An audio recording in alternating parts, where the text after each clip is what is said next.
porque ahí lo que voy a hacer, voy a armar yo el experimento. Yo voy a hacer el experimento. Yo voy a decir, bueno, yo tengo una situación A, una situación B. La situación A me sirve de testigo, la situación B, pues es donde voy a influenciar. Les voy a dar un ejemplo, pues, de mi carrera original, que es, soy ingeniero agrónomo. Es el caso de los fertilizantes. En estadística experimental, lo que nosotros hacíamos diseño experimental, hay varios métodos, usamos el cuadro latino, pero esencialmente lo que poníamos es varias parcelas, varios lotes, y en uno teníamos como testigo, bueno, aquí está el maíz, produce tanto, su rendimiento es tanto, pero yo quiero saber si, por ejemplo, le aplico la triple, o sea, nitrógeno, fósforo y potasio, voy a tener un mejor rendimiento. O, por ejemplo, si aplicando fertilizante orgánico, ¿verdad? Composta, voy a tener un mejor rendimiento.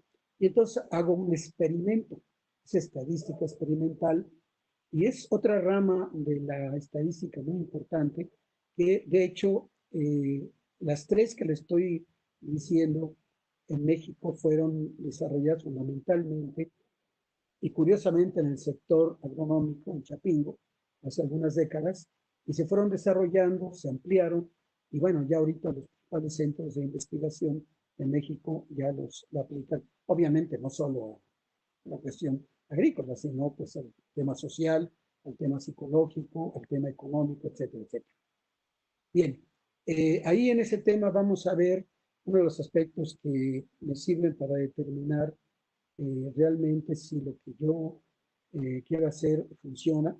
Y bueno, tengo que terminar de sacar muestras, ¿verdad? Y hacer lo que llaman pruebas de hipótesis. Voy a ir al detalle de cada una de estas, pero lo primero que les quiero comentar es que no hay fórmulas, es simplemente, como dicen, platicadito, pero lo vamos a hacer en hojas de cálculo con la bendición de Excel, que ahora ya nos permite hacerlo en un tiempo bastante, digamos, es rápido, ¿no? Entonces no tenemos que conocer toda la teoría económica, digo, la teoría estadística, no tenemos que conocer estimadores, no tenemos que conocer si es, llamamos los estimadores MELI, mejor estimador lineal y sesgado, no tenemos que saber todos los tipos de mejoras que están haciendo los compañeros estadísticos para que cada vez estimadores sean más apropiados, sean más correctos, sean más veraces, sean más, le llaman más robustos para explicar el fenómeno que yo quiero explicar. Afortunadamente, ellos lo están haciendo, ellos se preocupan, ellos sacan tesis doctorales sobre esto, ellos hacen coloquios, pero uno en la parte práctica pues nada más dice, oye, está bien todo, pero a mí dame la herramienta, dame el instrumento. Y eso es lo que hace Excel. Lo que hace Excel es que toma todo un mundo de teoría y lo pone de tal forma, con una formulita, que nos da la confianza de que atrás de esto está todo un soporte, digamos, pues yo llamaría milenario, porque estrictamente hablando, eh, pues se acuerdan ustedes de Platón. Platón hablaba de que la forma del conocimiento es deductivo, ¿no? Teníamos nosotros el mundo de las ideas. Entonces uno recordaba las ideas y así avanzaba en la verdad. Pero pues el buen Aristóteles, ¿verdad? Dijo, no, no, no, no, eso está bien, pero no es suficiente. Entonces Aristóteles lo que dice, no, vamos al mundo aquí abajo y vamos a preguntarle al mundo el empirismo. Dame los datos y entonces a través de esos datos yo conozco la verdad. Los que hayan visitado el Museo del Vaticano recuerdan que hay un cuadro hermosísimo donde está la escuela de filosofía y vienen dos personajes bajando, además de todos los demás, dos filósofos, uno que es Platón y que está señalando hacia arriba, diciendo arriba, ¿verdad? En el mundo de las ideas está la verdad, y Aristóteles dice, no, no, aquí abajo, ¿verdad? Entonces, eso cambió mucho, hay un gran desarrollo. Eh, Nada más lo cito rápidamente porque son filósofos que tienen mucho que ver con lo que vivimos actualmente. El primero, Heráclito de Efeso, siempre lo menciono en mis pláticas, porque Heráclito de Efeso dijo, todo cambia menos el cambio.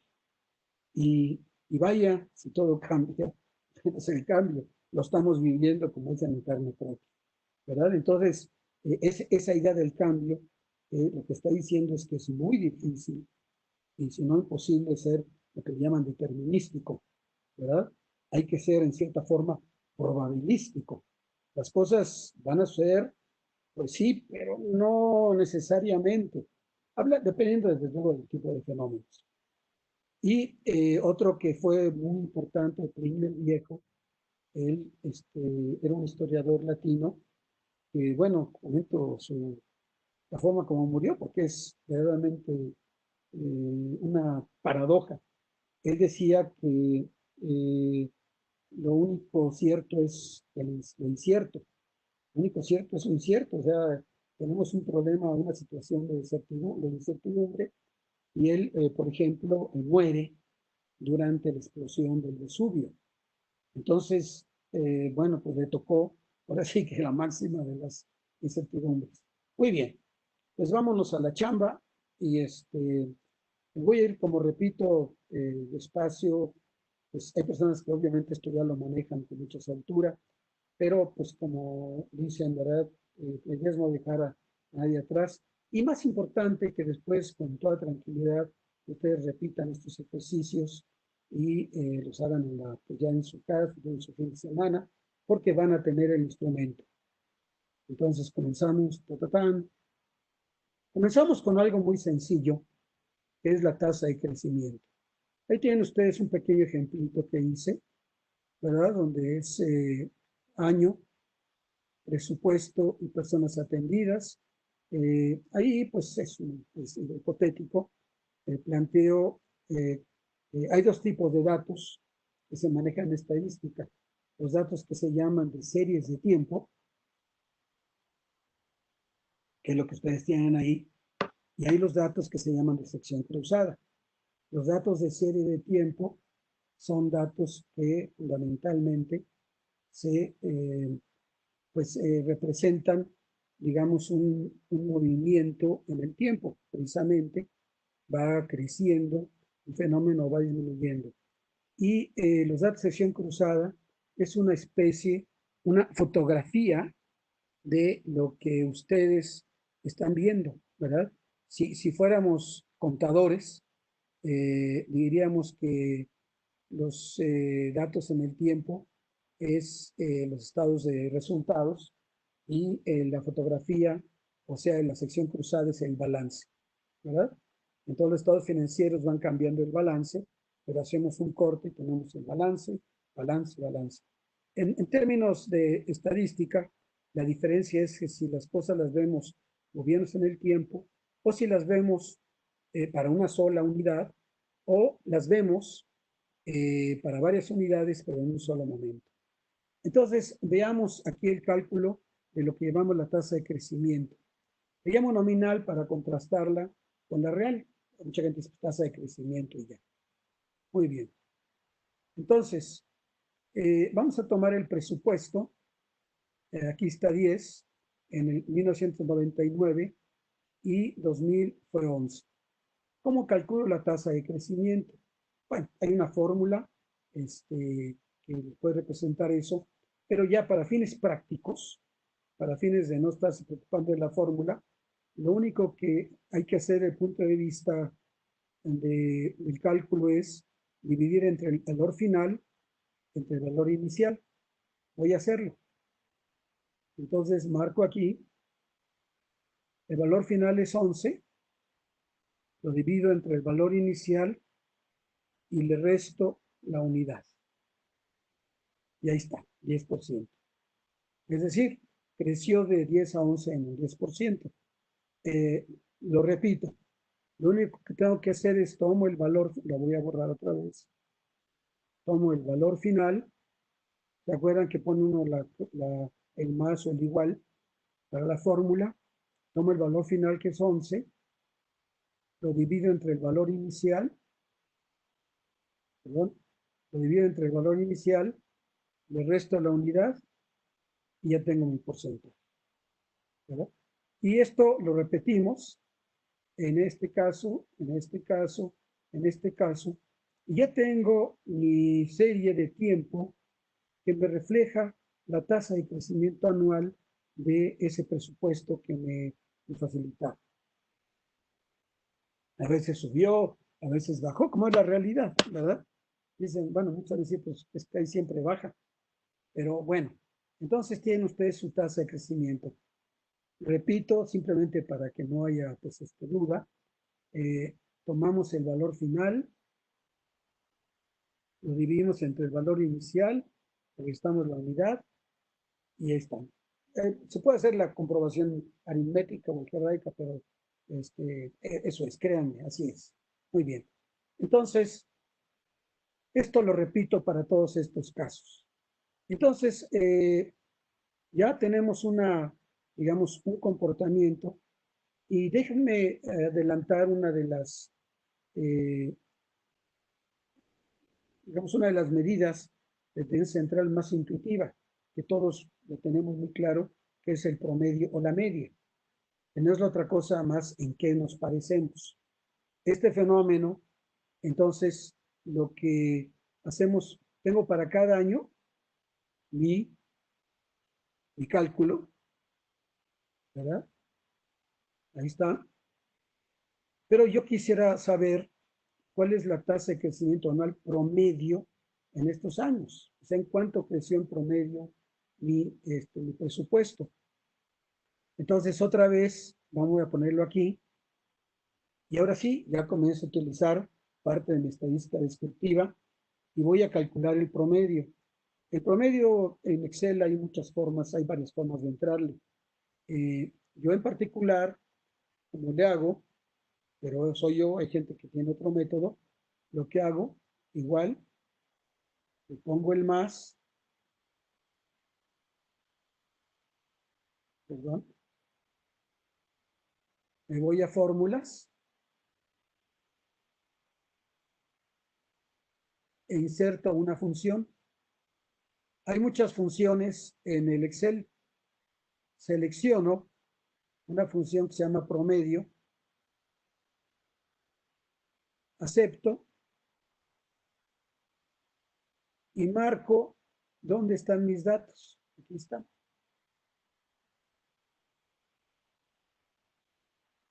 Acepto y ahí está 4%.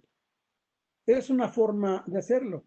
Otra forma es simplemente marcar promedio y poner el rango, ¿verdad? Pero quiero aprovechar que usamos el de fórmulas porque lo vamos a estar usando para otras cosas. Muy bien. Aquí me dice que la tasa de crecimiento anual de mi presupuesto fue de 4% al año. En promedio, eso fue lo que yo recibí. Ahora, con ese presupuesto, ¿cuántas gentes atendí? Bueno, están hipotéticamente estos resultados, ¿verdad? Y voy a comparar el crecimiento del presupuesto con el crecimiento de personas atendidas. Entonces, repito otra vez, tomo el valor final, ¿se acuerdan? Sobre el valor inicial, le resto la unidad y ahí está, 14%, ¿verdad? Y lo repito para cada uno de estos. Están aquí. Como verán, por ejemplo, aquí se nos cayó el 9 personas atendidas, por eso tenemos un negativo, menos 10.49. Y otra vez saco el promedio.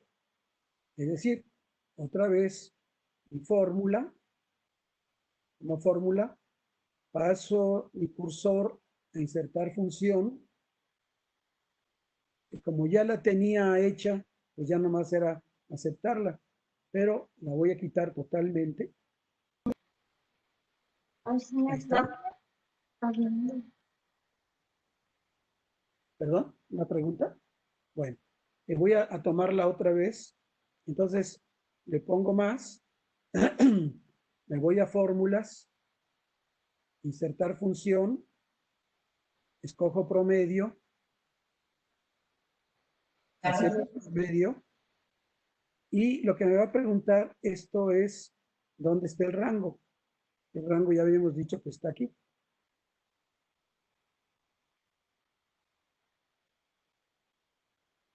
de aceptar. Ahí está. Tengo, entonces, fíjense, ya estoy explicando algunas dimensiones de mi fenómeno. El fenómeno es qué presupuesto tengo y cómo he evolucionado en los años. Y el otro fenómeno es a cuántas personas se ha atendido y cómo he evolucionado en los años. Entonces, cuando me pidan cuentas de lo que he hecho, pues yo les voy a decir, miren, ustedes, vamos a suponer que es quien otorga los recursos, ustedes me dieron un promedio de presupuesto, una tasa de crecimiento del 4%. Y yo lo que logré es un crecimiento del 2.3%. Bueno, son variables diferentes, son formas de expresar diferentes, pero es como el caso de la población y la alimentación del mundo. La población del mundo crece en 3%, bueno, por lo menos debemos de esperar que la alimentación también creciera en 3%, suponiendo igualdad de condiciones. Pero aquí probablemente más interesante tratar de decir, bueno, si te di en 4% de crecimiento, ¿por qué no creciste en 4% más? Bueno, pero hay otra forma de presentarlo, digamos, más propicio para mostrar mi impacto, o en este caso, qué fueron mis resultados. No hay solamente una forma de calcular el crecimiento anual, hay varias. Una muy obvia es el crecimiento acumulado, promedio.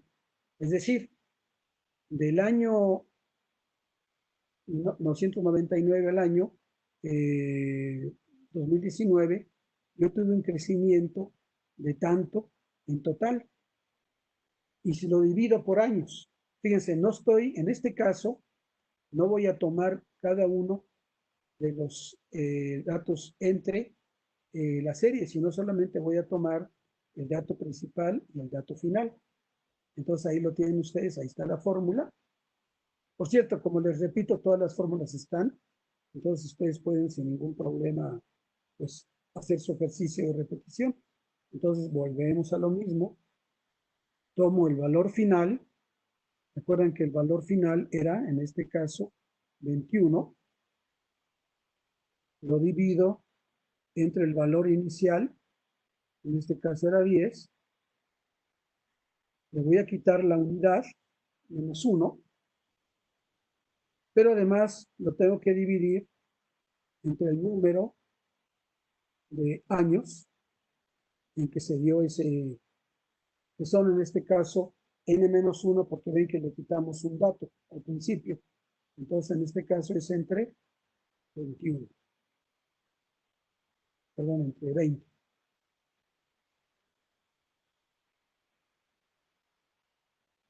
Ahí está, 5 puntos por ciento. Bueno, ya se ve mejor. No, de hecho, no se ve mejor, se ve peor, porque pues, lo que está diciendo es que el crecimiento anual que yo tuve, medido de esta forma, pues es mayor del que me dieron anual tomado de otra forma. Entonces, para comenzar, pues si me dijeras, oye, ¿cómo presento mis resultados de presupuesto? Pues mira, mejor presenta este. Pero hay otra forma. Como ustedes saben, hay tasa de interés simple y tasa de interés compuesto.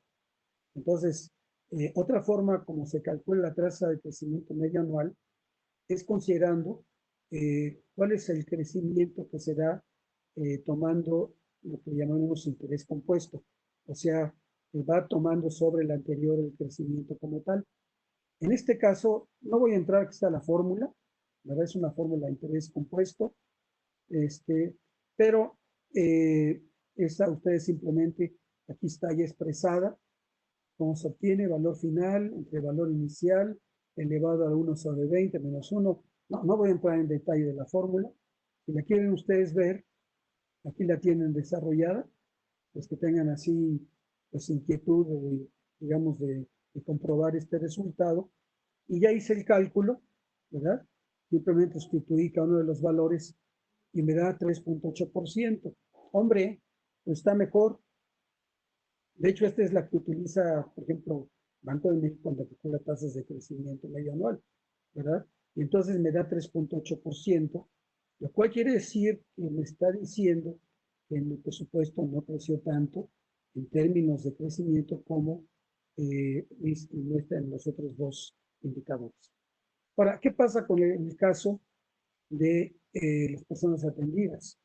En el caso de las personas atendidas, pues aquí tienen, siguiendo el mismo procedimiento, es 2.3, cuando se utiliza este procedimiento 1, vamos a llamarle 2.7, cuando se utiliza el procedimiento 2, y 2.2, cuando se utiliza el procedimiento 3. Hay un procedimiento 4 que es el acumulado, por eso ya no lo voy a tocar. Entonces, y yo les pregunto a ustedes, bueno, no me pueden contestar por razones obvias, porque no hay esa comunicación, pero, pues, ¿cuál de las dos se ve más atractivo en términos de presentar los resultados? ¿Cuál es la que, digamos, me refleja, entre comillas, más eficiencia en términos de lo que yo hice, de lo que me dieron y los recursos que yo solicité? ¿Verdad? Entonces aquí lo que hicimos, aquí lo pueden ver ustedes en fórmulas, nos vamos a datos, perdón, en fórmulas hacemos el precedente, aquí está nos vamos a fórmulas, hacemos lo que llaman la auditoría, aquí está fórmulas, y hacemos la auditoría, y aquí está ahí están los tres que me dan un valor diferente.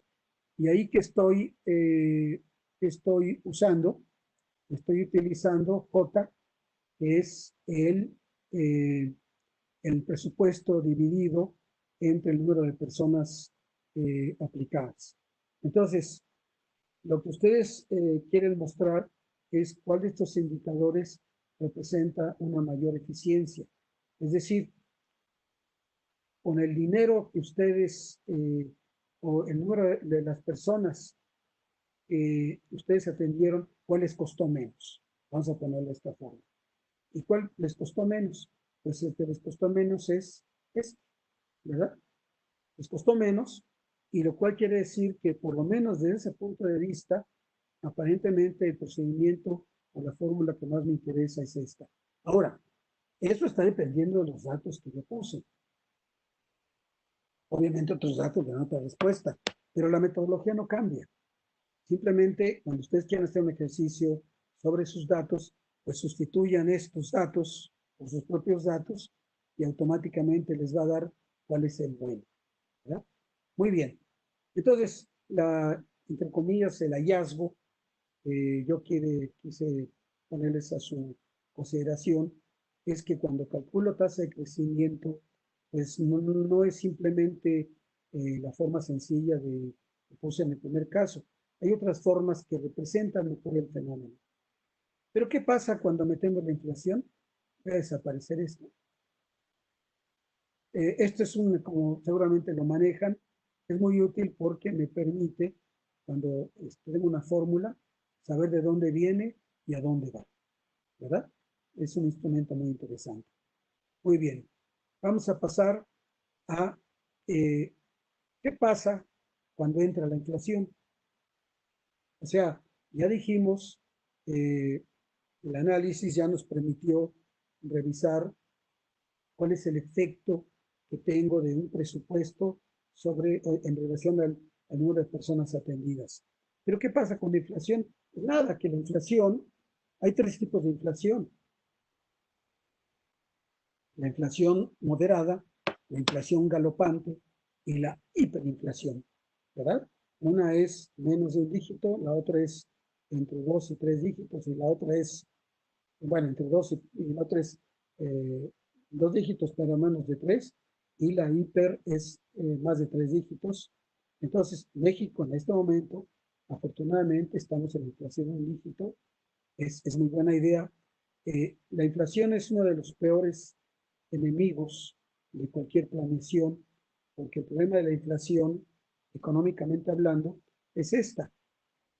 Yo vendo carros, o yo vendo cacahuates, y resulta que los precios de los cacahuates están subiendo. Y yo digo, bueno, qué bueno que están subiendo, porque yo voy y entonces supongo que están subiendo porque más gente está demandando cacahuates. Pero resulta que cuando hay inflación, los productos no crecen o cambian sus precios por efecto de cambios en la oferta y la demanda. En la sesión de económica micro y macro, esto lo abrimos hace unas semanas en esta misma plataforma, sino que cuando hay inflación, lo que sucede es que la inflación es como una neblina, porque todos los precios están moviendo. Entonces no es posible saber si mi producto en particular cambió por cambios en las condiciones de mercado o porque cambió toda la macroeconomía, ¿verdad? Entonces la inflación y desde luego, pues complica todo, pero al final del día, ¿de qué nos habla?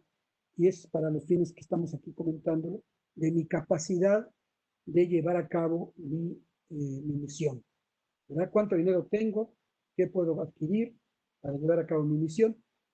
Aquí utilicé, vean ustedes, puse una inflación, no es la inflación real, los datos están obviamente en el Banco de México, pero hay dos tipos de indicadores de inflación, el índice de precio al consumidor y el índice de precio al productor, ¿verdad? Aquí puse un índice de precios eh, hipotético, pero sobre todo para reflejar cuál es el impacto de la inflación sobre mi presupuesto. Y la fórmula, no voy a entrar en el detalle de por qué, pero la fórmula que les permite a ustedes calcular el efecto de la inflación es dividir el valor nominal sobre 1 más la inflación, la tasa de inflación, ¿verdad? Cuando son inflaciones muy pequeñas, es muy fácil porque esta fórmula se convierte en una resta. Por ejemplo, el, el banco me da una tasa de interés sobre mis ahorros de 3%. Perfecto, es la tasa de interés nominal, pero la inflación es de 2.5%. ¿Cuál es el interés real que me está dando el banco? Bueno, una forma es usar una forma es usar la fórmula que les menciono, pero la otra para inflaciones muy pequeñas basta con hacer la resta. 3 menos 2.5. Oye, banco, pues no, me estás dando 0.5% nada más. O sea, una tasa de interés muy pequeña. Entonces, cuando hay estas operaciones activas y pasivas de los bancos, es muy importante conocer los intereses, los datos reales y los datos nominales. En este caso, eh, el presupuesto que les dieron es de 10, pero, si ustedes le aplican la inflación, resulta que les dieron 9.37. O sea, a precios reales, no les dieron 10, les dieron 9.37, porque la inflación les quitó ese pedacito. Y si ustedes, voy a hacer el ejercicio, simplemente, lo vamos a quitar muy bien. Entonces, ¿cómo le hago? Sería, decíamos que era, ahí está la fórmula, el valor nominal es ahí está, y lo voy a dividir entre 1 menos la inflación.